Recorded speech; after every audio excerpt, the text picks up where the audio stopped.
मात यशोदा चलना सिखावे।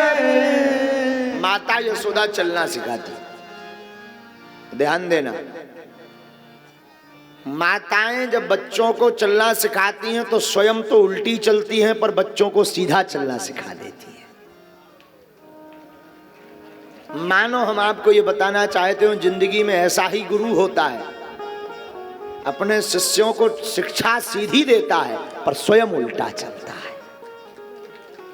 जब तक माँ उल्टी नहीं चलेगी, माँ उल्टी चलती है, आजा बेटा आजा, आजा आजा बेटा आजा, ऐसे करके माँ उल्टी चलती है पर बच्चा सीधा चलना सीख जाता है। संसार की दृष्टि में ये लगता है कि बताओ ये कितने पागल हैं, उल्टे चल रहे। पर जब तक व्यक्ति गुरु उल्टा नहीं चलेगा तब तक शिष्य सीधा चलने वाला नहीं है। भगवान और बड़े भय। माखन चोरी की लीला ठाकुर जी ने की। एक मंडली बनाई, बाल गोपाल चोर विद्या प्रचार मंडल। उसमें केवल छोटे छोटे गोप ग्वाल नहीं, ठाकुर जी ने 80-80 साल के डोकरा भी शामिल करे मंडली में। और डोकरा तो शामिल हुए सो तो ठीक है, बंदरों को भी शामिल किया उस मंडली में। और जिसके घर में हमारे प्रभु का मन आवे उसी के घर में चोरी करने के लिए चल देवे।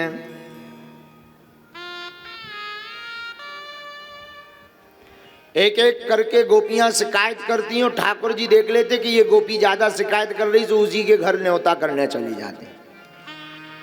गोपियां शिकायत करती, बत्सान मुंचन कुचित समय क्रोध संजा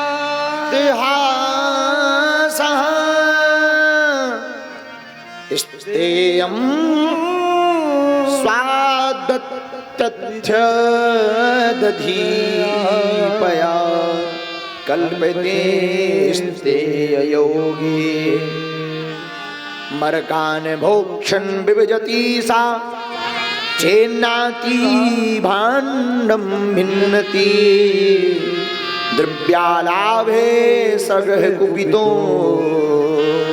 यातु क्रोश्यतो कं। गोपियां यशोदा मैया को शिकायत करती, मैया तेरा लाला तो बड़ो विचित्र है। कैसो विचित्र है?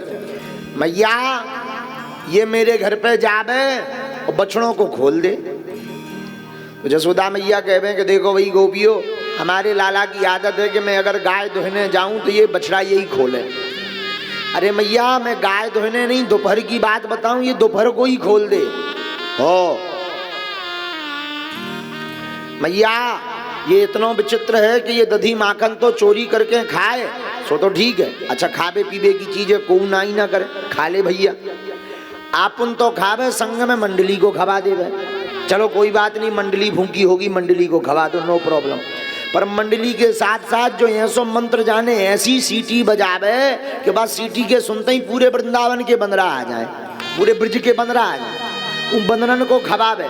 और जब बंदरा खा पी के नाक से सूंघ के ऐसे कर देवे तो भरजिए चिल्ला के कहे, हे भगवान सड़ो माखन धर रखो जाने, बंदरा तक बंदरू तक ना खावे सो फोड़ फाड़ के सब फेंक दे। इतना खतरनाक है तेरो लाला। मैया कहे हैं। और ठाकुर जी देख लें जा गोपी बहुत ज्यादा शिकायत कर रही, सोई धीरे से सारे आंखें चला के कहे रुक जाओ, कल तेरे ही घर पे डेरा डाले। देख मैया देख देख देख ये कितनी खतरनाक आंखें चलाए रहो। मैया जैसे ही देख में सोई ठाकुर जी मुंह नीचे लटकाने, ले देख दो तुम बड़ी बाबरी है, कितनो सूदो तो मेरो लड़का बेचारो देखो तक ना जाने, मुंह लटकाए खड़े हो। गोपियां कह ये तो दिखबे सूदो, जाकी हरकतें देखो कितनी खतरनाक है। और ज्यों मैया नाय माए बद जावे सोई ठाकुर जी आंखें जला, हैं रुक जाओ कल बताएं।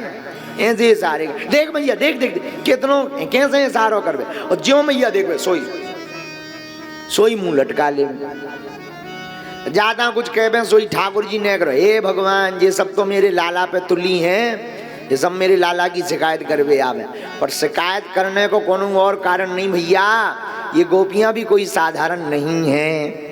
ये गोपियां अमलात्मा विमलात्मा महात्मा है। किसी ना किसी रूप में ठाकुर जी के दर्शन करने आना चाहती, इसलिए शिकायत का बहाना लेकर आएंगे।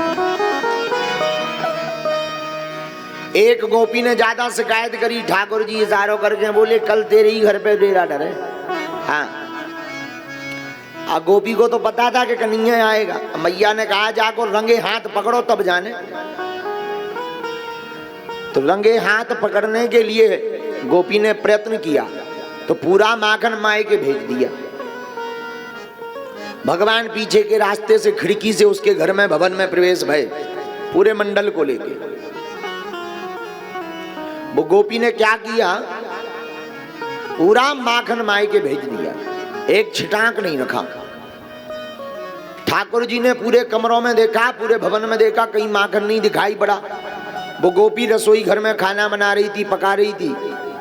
जब माखन नहीं मिला तो ठाकुर जी ने सोचा माखन तो मिला ही नहीं है, कुछ शैतानी करके जाओ, कम से कम अपना स्थान तो छोड़ जाओ, पहचान तो छोड़ जाओ। तो बा गोपी की बड़ी छोरी सो रही थी पलंग पे और बाकी लंबी चोटी लटक रही थी नीचे। ठाकुर जी बोले बन गओ काम। ठाकुर जी ने बा छोरी की चोटी ली और पलंग की पाटी में जोर से बांध दी। और बांधी सो तो ठीक है, ठाकुर जी बा छोरी के कान तक पहुंचे और कान में जाके जोर से आवाज लगाई हव्वा, और हव्वा कह के भगवान ने दौड़ लगा दी। और ज्यों दौड़ लगाई सुबह छोरी की नींद खुल गई हव्वा को नाम सुन के, और वो हड़बड़ा करके बेचारी उठी और जैसे ही वह चली सोई खाट पीछे से खिसक गई। जोर से चिल्ला के बोली अरे मैया मोय बचाओ बचाओ बचाओ, ओ मैया मोय बचाओ, मोय हव्वा ने पकड़ लो। बाकी मैया भागी भागी आई है, भगवान जी हव्वा कौन सी बलाए है। जब आके देखो तो कौन हव्वा बव्वा नहीं, हमारे ठाकुर जी दरवाजे पे खड़े उमरिया दिखाए, कहो गोपी कैसी रही। तब चिल्ला के बोली ये छोरी चुप है जा, कौन हव्वा बव्वा ना है जो नंद को छोरई हव्वा बनो फिरे। अब तो और गोपियां शिकायत ले गई। एक गोपी ने बहुत शिकायत कर दी, ठाकुर जी नाराज हो गए। वाके घर में चोरी करने गए माखन की, छींको जानो छींको, मटकी जिस पर रखी जाती। तो ठाकुर जी के पास नसैनी खुद की है। ब्रजवासियों को ठाकुर जी साथ ले जावे, एक के ऊपर एक ब्रजवासी को खड़ो कर दें, सबसे ऊपर ठाकुर जी। वो गोपी गई थी पानी भरने, ठाकुर जी ने अकेलो सुनो घर देखो, सोई अपनी नसैनी लगाई, एक के ऊपर एक ब्रजवासी लगाओ और सबसे ऊपर ठाकुर जी। माखन खावे लगे और ज्यों खाने लगे माखन सोई वो गोपी आ गई।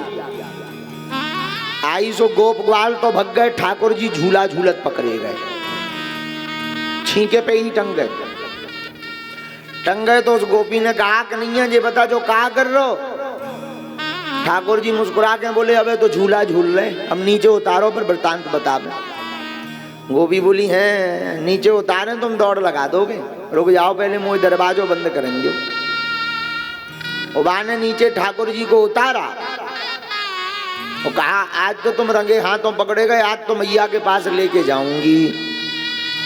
भैया बा गोपी ने लंबो घूंघट डारो, ठाकुर जी को हाथ कस के पकड़ो, चल। जैसे ही चलने लगे तो ठाकुर जी कहे गोपी देख छोड़ दे मोए, हैरानी है जाएगी तो। गोपी बोली मैं ना छोड़ूंगी, आज तो बढ़िया रहो, आज तो पकड़ गए रंगे हाथों, अब मैं मैया से शिकायत करूंगी। वो गोपी हाथ पकड़ के ले जाने लगी। ठाकुर जी ने सोचा अगर मैया ने पकड़ लिया तो मार और लगनी है, अब मार पड़नी है तो क्या किया जाए। सोई ठाकुर जी ने एक लीला की। क्या? सामने से आ रहा था उस गोपी का खसम पति। भगवान ने सोचा कि ये मौका बढ़िया है। हाँ गोपी, अरियो गोपी क्या बात है। अच्छा ब्रज में एक नियम है, वहां घूंघट 1.5 हाथ को डालती हैं ब्रजवासी, लंबा घूंघट। वो गोपी हाथ पकड़ करके ले जाने लगी, लंबी प्रथा थी घूंघट डालने की। ठाकुर जी ने सोचा हम तो पकड़े गए, माँ के हाथ में होगी साटी, हमारी हो जाएगी पिटाई, तो क्या किया जावे। उसी समय उसका खसम सामने से आ रहा था। तो ठाकुर जी बोले गोपी, अरे ओ गोपी, बोलो कन्हैया।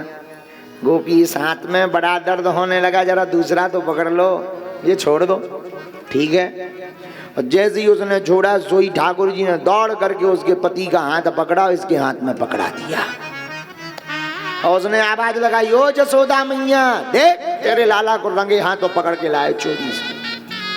अब पति को बेचारो छुड़वावे हाथ, और गोपी एन जोर से, कहाँ जा रहे हैं, आज तो चोरी करती है, पकड़ेगा। ठाकुर जी पाछे पहुंच गए, मजा देख। जसोदा मैया हाथ में लाठी लेकर आई। का होगा गोपी, काय चिल्ला रही, 2 रुपए आवाज लगा, देख तेरे लाला को हमने रंगे हाथों चोरी में पकड़ लो। जसोदा मैया ने गौर से देखो, अब लाला तो थो नहीं। गुस्सा में बोली, जरा घूंघट उठा के तो देख कौन है। और जैसे ही घूंघट उठाया तो देखा कि कन्हैया की जगह उसके स्वामी जी। लाल हो गए, पसीना से तरबतर हो गई। आप कहाँ से? बोले जो तो सब ठीक है, पर जो बता तो समझ में शर्म नहीं आवत अपने मन से। बिचारी शर्म के मारे भागी भागी चली गई। और ठाकुर जी चोरी कर तो डोले